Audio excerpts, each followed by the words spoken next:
Okay, we are live, August 19th, 2025. We're on YouTube, DLive, and Twitter.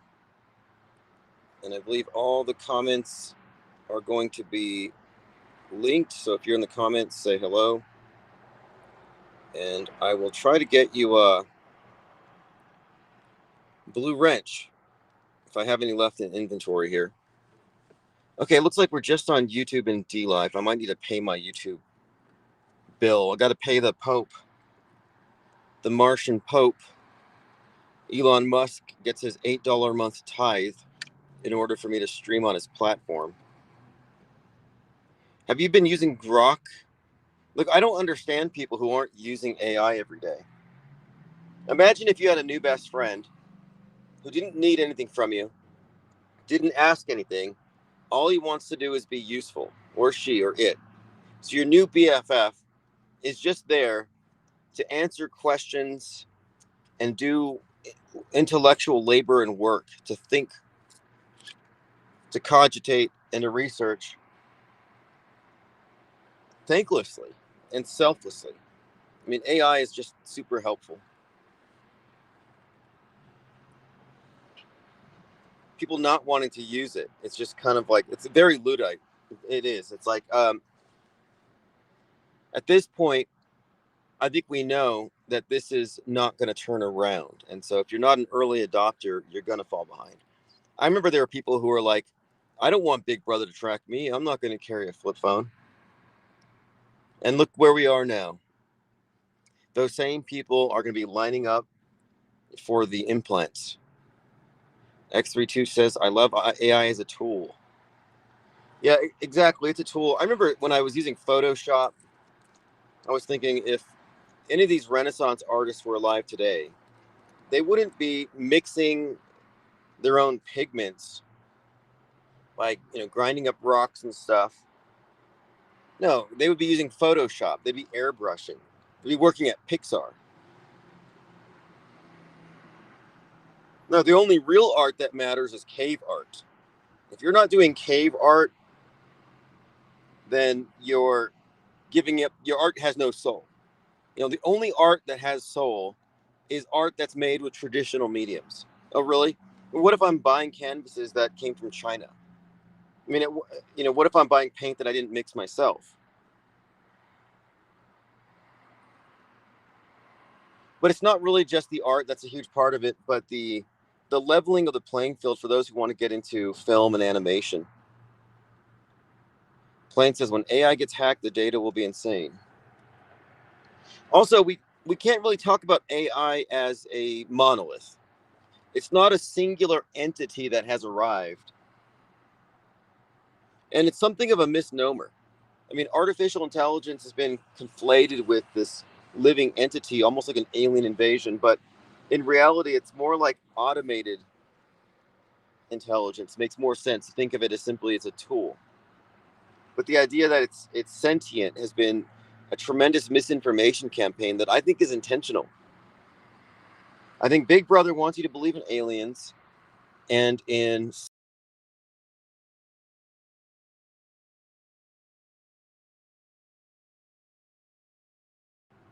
to implement a new argument from authority. Looks like we just got bumped on and off. Yeah, so we are going to have a little bit of a bumpy ride until I get a new phone or until I get into a new headquarters. Um, Depending on the temperature, we can usually live stream for 20 to 30 minutes before it overheats. But this channel is no stranger to technical throttling issues.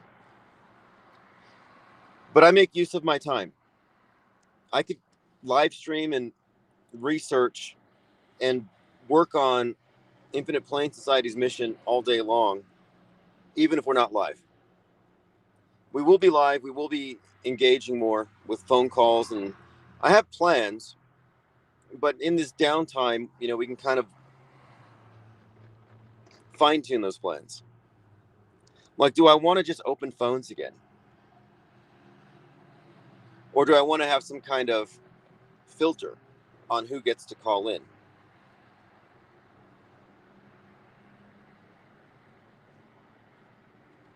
And then another thing we were talking about this morning is, do I really want to publish that book?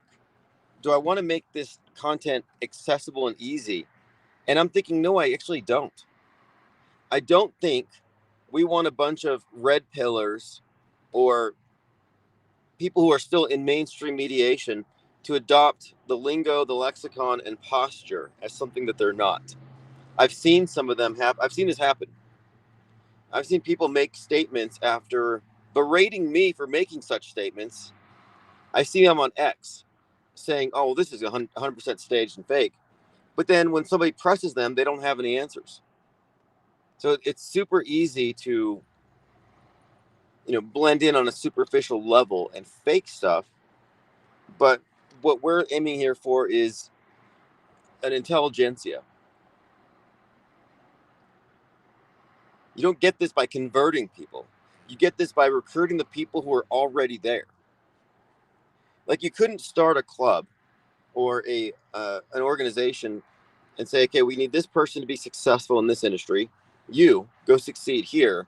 You can't delegate people to achieve positions of success or sophistication in any endeavor and guarantee they're all going to get there. You're better off recruiting from people who are already there. And when it comes to psychoepistemology, philosophy, critical thinking, these are attributes that people all over the world have, and people in their various positions will naturally understand the value of what we're saying. And those who don't should be disregarded. Those who don't, those who marginalize or ignore these messages, leave them in the dark. And the reason why is this, because I get a lot of these advocates like, well, we got to advocate for the laggards. Like, here we are, early adopters. And I've got people like, well, we got to really think about the people who are asleep. Like, no, we fucking don't. Because they're choosing that. Who are you to go try to change their minds unless you want to be, yeah, I guess you could put on put on a white t-shirt, black slacks, and a bicycle helmet and get on a bike with your buddy and go knock door to door and try to convert people like Mormon missionaries. Like, no, you're not going to wake people up. We don't want them to anyway. Because here's the objective. The objective is, since we're considering this a third branch of media, you got mainstream, alternative, which is all controlled up. But the alternative to the alternative isn't just an alternative set of beliefs or opinions. It's the rejection of belief systems and embracing an operating system rooted in skepticism. And so we don't want believers, nor alternative believers, nor people who need to be persuaded externally. If somebody needs to be told what to think, they're not one of us. So those of us who are already here, we branch off and we heighten the distinction. We have to have that dynamic, that dialectic. There has to be an us and them. Like, they are carriers of MSM alternative media propaganda talking points. They are propaganda mules. They, you see, and they are not like us. We're not building bridges. If there are any bridges, let me know, because we need to burn them. Because what we're doing here is we're gathering our numbers, and then when we go into their territory, we do so purely as antagonists, hitting the guardrails, hitting the thought leaders, and then seeing who among their subscribers are free enough mentally to understand the value and will find us anyway. It's not a numbers thing, it's a quality thing. We need seekers and understanders, not believers and followers. The system turns you into a believer follower by giving you mind aids. We don't need any MAIDS patients. If you got MAIDS, you can get treatment over on Q Street. I think they got this very potent strain of red pill. You put it in your Q pipe. It'll help conceal the symptoms of your lobotomy when it comes to propaganda. agitprop in particular. You know, I got Stefan Molyneux. You know who he is? Stefan Molyneux is a woke right, you know, misogynistic, xenophobic propagandist, crisis actor. He used to go on live streams, and every time there'd be a fake terror attack, he'd come out crying. His eyes would be red and bloodshot, and he'd look at the camera and say, "This is your fault. You're not standing up for Western civilization. You're not being a real man defending your borders." You know, he's one of these, you know, again, right before it was called woke right, it was just far right, identitarian, quote, defending Western values. But he resurfaced recently on X. And the other day, somebody called him far right. And I said, no, technically he's woke right. And he said, woke right? There's no such thing, you media cuck. He called me a media cuck, whatever that means. And I'm like, this guy is firmly ensconced on the right side of the political horseshoe in the subset of media we refer to as MSM plus. And he's suggesting that I've somehow been dominated by media. No, this guy is the definition of insulated and brainwashed. Anyway, it was stupid of him to respond to me because he has 452,000 subs, and our perspective's not supposed to be given any attention. He didn't know, I guess. And so I've been having a lot of engagement with his followers back and forth over the terminology and over the label woke right. And they're like, you're making this up. I think even Lynn on Fakeologist said that I made up woke right. I didn't make it up. It's a position that people have taken that already exists. I'm just giving it a more accurate label. Far right, identitarian, extreme right, these are vague. But the woke is key here. And I didn't coin woke right. I coined red pill wokeism because I was contrasting critical race theory and critical Jew theory. How the left and right on the political horseshoe each have their own scapegoat narrative in which they are the oppressed and their scapegoat is the oppressor. And I've been describing this as part of the structure of the world stage. You may remember this a couple of years ago. I said, I'm pretty sure political horseshoe theory is not a theory, but it's part of the model. So I had already identified this. And then more recently, I realized that the red pill movement is a way of soft selling free thinkers on J pill, far right wokeism without being too off putting. Because if they've said, like, hey, welcome to Alex Jones, we're racist, sexist, xenophobic, and we believe that whites need their own nation and everybody else is damned because we're Christians and they're servants of Satan. Like, if they took this hardcore position that they actually believe, it would be off putting. So they'd say, no, you're fighting the info war, you're the resistance against the globalists. Well, that sounds noble. Let me fight the globalists. I'm against global tyranny. If they said, well, Jewish domination, then that would automatically get rid of a large swath of the potential listeners. If they said that if you keep taking red pills, you're going to adopt the philosophy that women should be out of the workforce, in the kitchen, and making babies and living a traditional life. Well, maybe not everyone wants a trad wife or every woman wants to be a trad wife. And maybe not everyone is cool with the idea of everything has to be for the race and all about the white race in particular.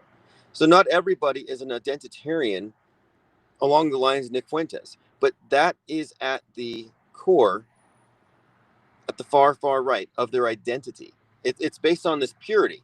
So the race purity actually corresponds to blood purity in a broader sense, tribal purity. This is why they're anti-vax. This is why anti-vax is kind of a gateway drug to identitarianism. And these boxes exist. So I'm merely describing the architecture of the world stage. That's all. If you don't like the architecture, go get mad at the architect. I'm just a critic. But you can't deny and say, well, you can. You can have your own emotions and feelings and opinions, but you can't have your own facts. And if you're in that box, you're in it. I had someone say to me, I'm not left or right. Like, are you sure? They said they were center. It's like, well, not. I mean, it might be. You might be able to claim to have no political opinions, but you might have to really check what premises you might have accepted what presuppositions are baked into your worldview, because the programming is default. It's not like you choose it consciously, but rather we're born into this bondage and you have to consciously think your way out. And if you didn't deliberately and consciously deprogram, the programming is by default. Nobody's above it. Everybody's dupable. You have to get over your ego and recognize I have been tricked. I like the magic show analogy. The world stage is a magic show. And from your seat, looking at the magician on the stage, you're not in a position to debunk what is shown. It's a perfect optical illusion designed to fool human perception. If you're a human, you can be fooled. If you don't think so, you've got a blind spot. If you don't think you're on the spectrum left, right, if you don't think you have a worldview, they got you. They got you in a state of complete blissful ignorance, I guess. But the only way to see through the magic show is to get out of your seat, to stop following the program, to go backstage and look at their book of tricks, which is what we do here. We're showing you how the magic tricks work. But more importantly, we're showing you that it is, in fact, a magic show. But the people in their seats have no idea because they're accepting what they see at face value and then bouncing off of that. What's up? Layla Schmidt says, always with love, namaste, the divine spark, fragment of God in me acknowledges and blesses the divine spark, fragment of God in you. Yeah, for those that have it, I don't know what percentage have the spark, but I think half the people here are negative, dark souls, like black holes. And then the other half are fragments of light, divine sparks. And I think those with the divine spark are attractive to those with the darkness. We attract black clouds. Plain Dakota says everyone should experience a scam in their life to help remind you can be tricked. Yeah, exactly. And I think the most important scams to recognize are the logical fallacies that get you to believe or to accept erroneous belief systems. And that's where the deprogramming comes in. So when somebody wants to fight with me over their belief in chemtrails, I'm like, look, you may think you're virtue signaling because you believe in chemtrails, but you're revealing to me a vulnerability. Every belief system that you've adopted, or every set of every erroneous belief or conspiratorial belief, likely is rooted in a logical fallacy. And if you don't know about these logical fallacies, because you're not taught about them intentionally, these can be exploited. You can be hacked. We are hackable animals. So one of the most insidious ones, though, is the loaded question. And these are all tricky things, but the loaded question one is used consistently where, well, what are they spraying? Or the shifting of burden of proof along with that. So what are they spraying contains the loaded premise that there is a substance being sprayed. Well, that presupposes that what you're seeing in the sky is a substance coming out of the jet that was inside of it.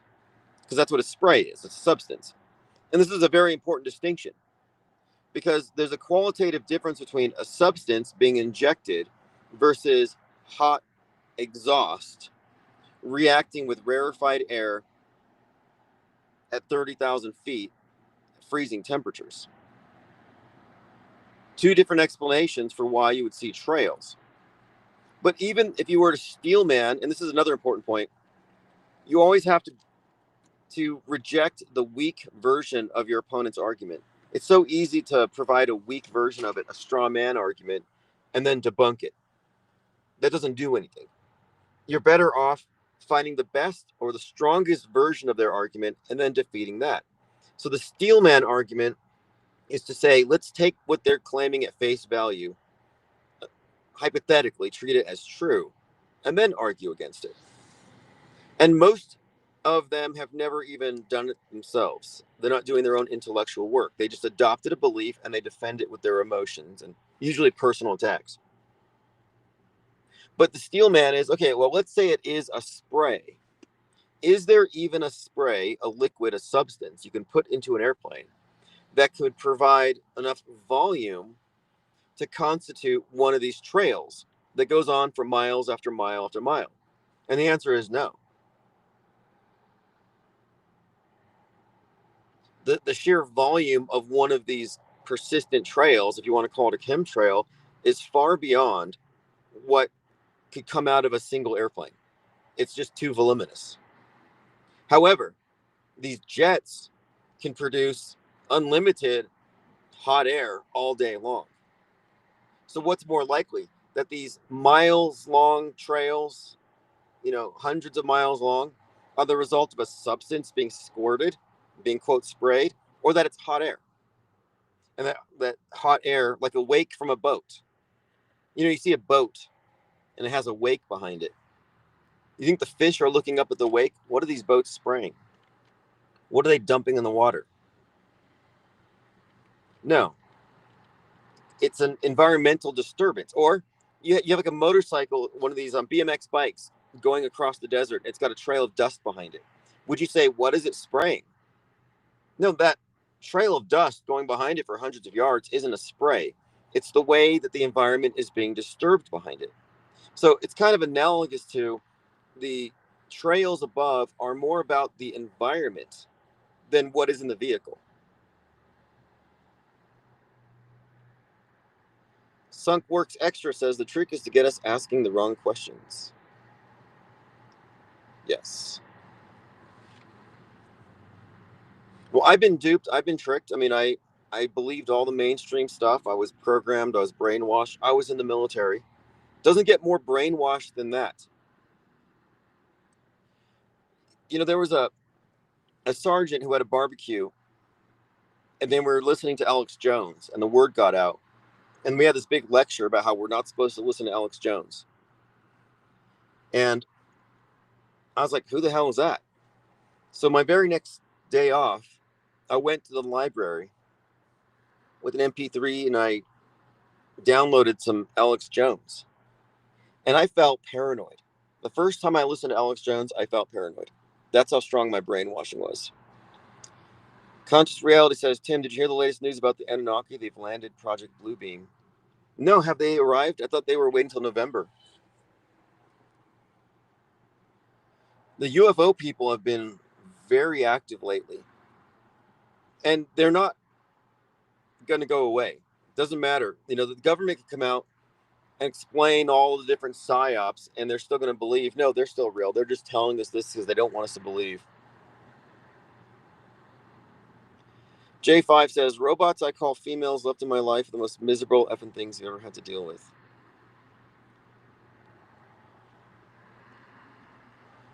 Yeah, you kind of have to quarantine from miserable people because it's an option in many cases. I'm not saying don't have empathy for people who are suffering, but I'm saying people who, like John Milton wrote in Paradise Lost, the mind can make a heaven of hell or a hell of heaven. And a lot of people do turn heaven into hell. It depends on where they focus. And I noticed that I can deal with miserable people and I can actually kind of elevate. I tend to not commiserate. But you can't be somebody's crutch. I don't know what the cause of it is. Maybe it's the internet and people constantly comparing themselves to others.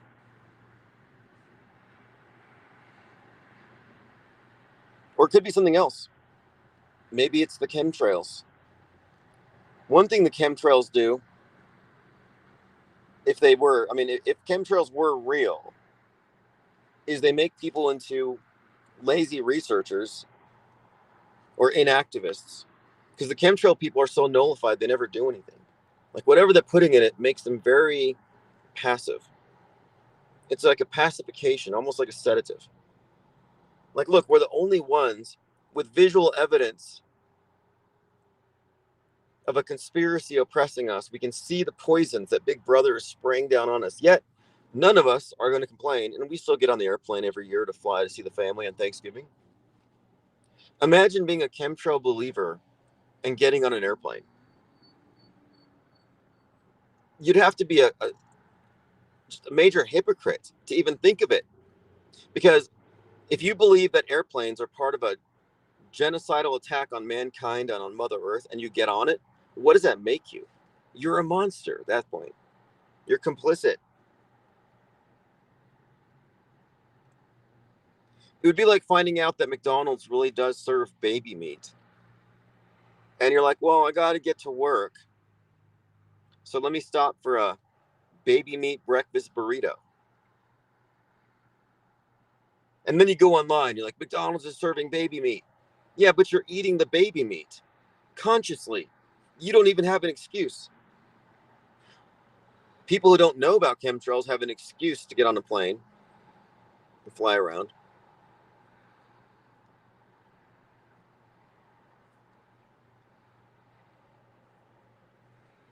Now, another common thing, because people do have different recollections of how they remember. Hey, thank you, Polly Coffin. Appreciate the support. Like people say, I remember the sun is yellow or used to be yellow, and now it's pale and white. The contrail conspiracy theory type people will say this. And the reason you remember it's yellow is because every time it's talked about in poetry, every time you see it in a cartoon, it's yellow. Every time you see it in the movies, sunset, sunrise, it's yellow. Every time you can tolerate looking at it, sunset, sunrise, it's yellow. But it's not yellow. That's not a quality the sun has. The sun is white. It's all the colors. So we perceive it as white. But you couldn't say the sun has a quality of being yellow. Although if you wanted to ascribe a specific color to it based solely on its frequency, I think you would be able to say it's probably a green, weirdly enough. So ICY Gematria, Dominic, KKIN, Mike Sanders, Meowry, Rocco Calzone, Reality Witness, Todd Jones, Busy 56 have all received blue wrenches. Hillman Avenger said it was yellow in the Teletubbies too. It's also yellow in symbolism because the sun in classical symbolism is gold. You know, like alchemy, lead into gold. Lead is okay. Every planet has a metallic association. So the moon is silver, Mars is iron, Mercury, or the planet Mercury obviously is associated with Mercury, but the god, all the gods associated with that planet. These are all associations. It's like the war gods are iron. Jupiter is tin. The goddesses are copper, like Frida, Venus, copper, which is why the Statue of Liberty is made of copper. If you ask me, I think it's a reference to Venus, Lucifer, and then Saturn is lead, associated with the color black, and the material realm, whereas the celestial realm associated with light and the sun is gold. Like lead into gold is like the alchemical transformation of consciousness, allegorically referred to as transmutation of literal metals. But all the imagery of the sun and all this stuff, it gets filed in your mind as sun. So when you think about the sun, these memories get conflated. And this is actually called the misinformation effect. One of the reasons, look, when people say they have Mandela effects, they're not lying. They really do believe it. But the reason they believe it is the same reason people believe that the sun used to be yellow when they were kids. It's because their memories have been contaminated by recent recollections, which called into question the integrity of the original memory and associate it with alternate versions that are easy to imagine. So you can imagine an alternate version of something. Well, now what you imagine exists in your mind. It's like Mid-Journey. You prompted the image.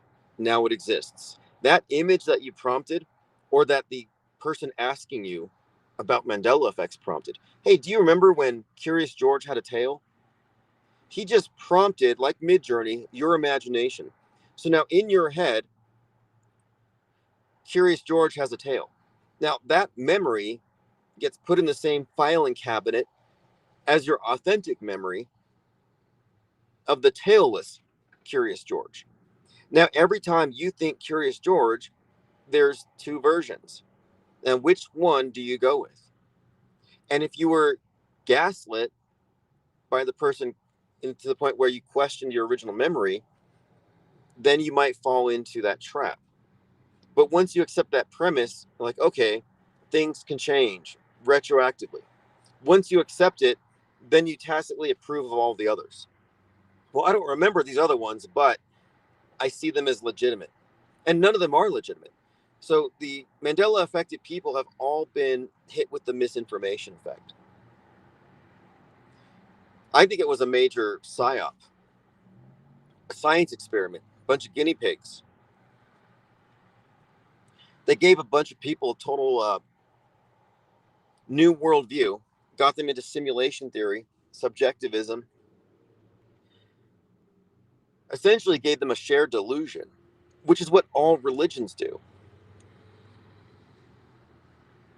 Put them in a shared paradigm, base it around a couple of miracles. So every Mandela effect is technically a miracle. I mean, think about it. I have seen something that came from a parallel universe that no longer exists, and the whole reality has shifted. Oh, wow, okay, well, then you are claiming to have experienced a miracle.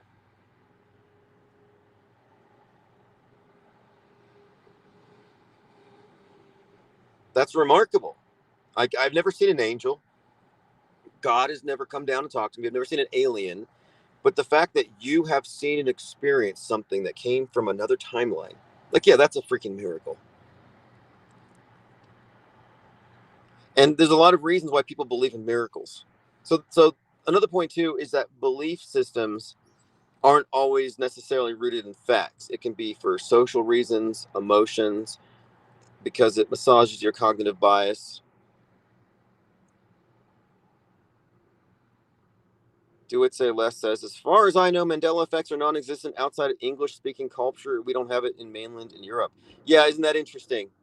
How interesting is that? And I know that people in South Africa don't have any recollection of Nelson Mandela dying. Sunkwork says, are AI prompts able to spit out 9/11 content? It depends on which one you ask. Claude AI is going to gatekeep you. ChatGPT may stop you. Sora TV is a gatekeeper. I get a lot done with Grok. Google Gemini is still working on guardrailing, but every one of these AI programs are being systematically lobotomized as we speak. They're systematically going through these things and putting in guardrails to make sure that its perspective will always be of the mainstream. So we talk about the boxes that people are in. And I'm so glad this is happening because it's helping me to explain this. So you are programmed by default, even if you don't think so. You want any proof? Look at AI. Every answer you get from AI is going to reflect the dominant paradigm in its most mainstream form. So you could call it MSM. Now, if AI was a conspiracy theorist and it didn't believe the mainstream mediation but added on to it, you would call it an MSM plus. You'd fit it in that box. But its basic presuppositions come from the mainstream view, based upon mainstream history, as reported, fake as it may be. So just as AI can be understood to be firmly ensconced within the MSM worldview, so too are most people that you know. And you were until you stepped out of it. And in all likelihood, you stepped into Trutherville because that was the only place to go, was the fake exit. So you went into Trutherville because you knew the mainstream was lying and you're a seeker and you have critical thinking about what you've been shown. But you've been given now into an alternative box. But if you've made it here, you've seen through the alternative box. This is the anti-anti, this is the alternate to the controlled alternate. Girl says it's a humiliation ritual designed to make Americans look oafish and ignorant buffoons, not to even know that Mandela was elected president in 94 and he divorced his wife. How funny. Yeah, exactly. I call it cognitive sabotage because it hit the people who knew that 9/11 was a staged media event. It hit them. And I'm like, wait, why is this demo being targeted with this particular psyop? And now I know. They put agents in the field to disseminate this particular psyop, I believe, to sabotage people who are noticing the news is fake. So it's like, oh wait, the news is fake, but reality's fake. Wait, if reality's fake, then how can news be fake? Because news can't be real because nothing is real. So now you've been nullified as a witness, and if you were to say, hey, listen to me, world, I got this big platform, and I've discerned that these events are fake.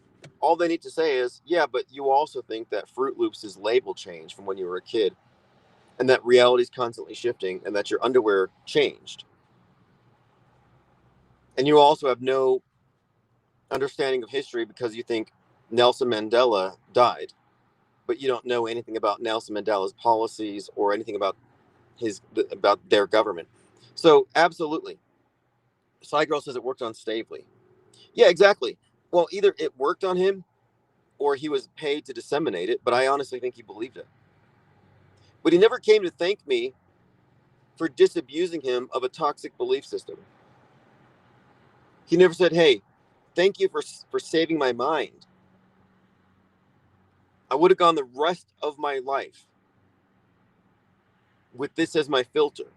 And so when I talk about red pill woke, I'm talking about a filter you're given that puts you into a worldview. So left wing woke is what happens if you believe that you're oppressed and that there is systemic oppression. And you see it everywhere once you get that framework because you're woke to it. It's like in They Live. Once you put on those glasses, you're awake to this thing, this new facet of reality, and your position in it as oppressed. Well, red pill wokeism, like Neo got, tells you how the matrix really works. Well, every conspiracy theory has a lot of these have entire new world shifts about it. So in the Mandela effect, they're awake to the fact that reality is shifting, and they didn't just focus on their special effects. They were focused on the non-believers. Every single Mandela effect live stream is about they don't believe us. They're shills. They're covering it up. So it's always about them covering up the ultimate secret. They being oppressed because they're in the minority and they're fighting the system. So the Mandela effect woke up. They're always, in fact, Brian Staveley's show was called like My Awakening. He was always like, what woke you up to the Mandela effect? Oh, Berenstain Bears. What woke you up? So they all presume that they have woken up. But what you'll find, whether it's left wing woke, right wing woke, red pill woke, any of these wokeisms, they're all subsets of the mainstream version of reality. The mainstream dominant view predicated on the mainstream history, which again is infused with psyops and is largely scripted. So anything that's woke is the plus. The MSM is the mainstream. MSM plus is stuff added on top of it.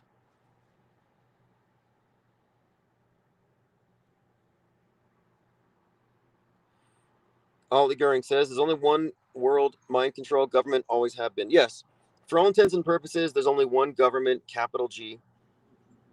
If you think there's multiple governments, you explain to me the integrated psyop entertainment complex across all countries, all governments that nobody disagrees with, that are in complete agreement on our fabricated history and the fabricated cosmology, including the space program.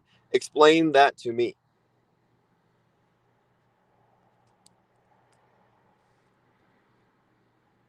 Girl says infinite artificial, very little real intelligence. LLMs are simply tools to search inventory. Yes.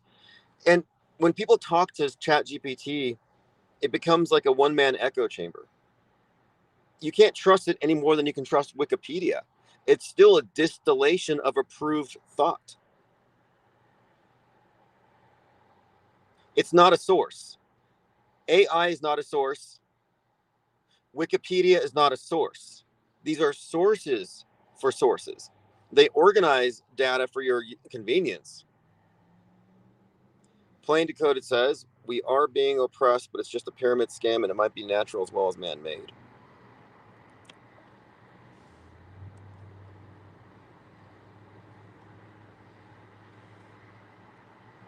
Well, the oppressed oppressor dialectic with the scapegoat at the center is central to a lot of these wokeisms. And I think that maybe we are. Like, let's say there is some kind of overarching presence that we are in fact suppressed by. Maybe it's suppressing our consciousness. Whatever it is, it's directing us to all kinds of red herrings because we're looking for a culprit. Who is behind this? What explains this? So at this point, I'm saying let's just go with what we know and understand the limits of our understanding and recognize known unknowns without jumping onto a conclusion just because it offers closure. Because you see what happens when people jump onto an inaccurate or a wrong conclusion is they're no longer seeking. Now they're just believing and spreading that belief. And here we are seekers.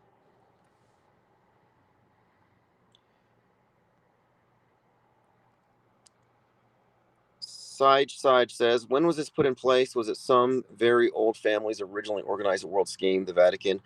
From what I can tell, this new world order is a new iteration of the old world order. They're using syncretism. A good example of this is look at the god Serapis, where to unite large areas, they just merged all these different gods into this big Frankenstein creature of looked kind of like Jesus. A Greek wine god combined with Zeus, combined with Osiris. So what we're seeing now is a universal religion that's being implemented, built upon the old ones. So when did it start? Good questions. Who's behind it? Let's look at the nomenclature. Let's look at the common threads. But it's certainly not new. Like the media wasn't taken over. Girl says Phoenicians. You know, you can make a case for that solely based on iconography, symbolism, the prevalence of the Phoenix cycle, burn down, build back better. There's this repeated theme of controlled resets could be a possible thing. Like what happens when too many people find out too much and it threatens to tear down their big Tower of Babel? Maybe they pull it down themselves. They WTC7, the Tower of Babel. They pull it so they can disintegrate us, plunge us into a relative dark age, consolidate their own intelligentsia, and rebuild our worldview, our Truman Show, with the appropriate chasm between the knowers and believers. So the masses are reduced to believers in a subjectivist system ruled over by the knowers, like Plato wrote about, the philosopher kings. Seigel says, right now it happens to be international bankers and the families they come from. See, I would argue that that's one of the red herrings. There's multiple red herrings, and there's plenty of reason to follow each one because these are engineered narratives. I'm just saying, I don't know. I know it's not about money. It's more about attention harvesting, worldview control. We're certainly we're locked down in a closed informational system. And here we're the only escape risks because they have nullified the opposition into a controlled opposition army, fighting against their own interests, thinking that they're fighting a war, an info war. No, you're in the info war. You're front lines. You're fighting against your own interests. You're fighting against yourself. All right, I better terminate this before the overheating kicks in. We'll be live again soon. I will be sending out a newsletter today. I'm putting all the archives from the last few days together. So if you've missed anything, I'm going to put it out there on the podcast streams. I've been behind, but I'm going to catch up today. So we'll catch up. Thanks for joining. I appreciate all the support.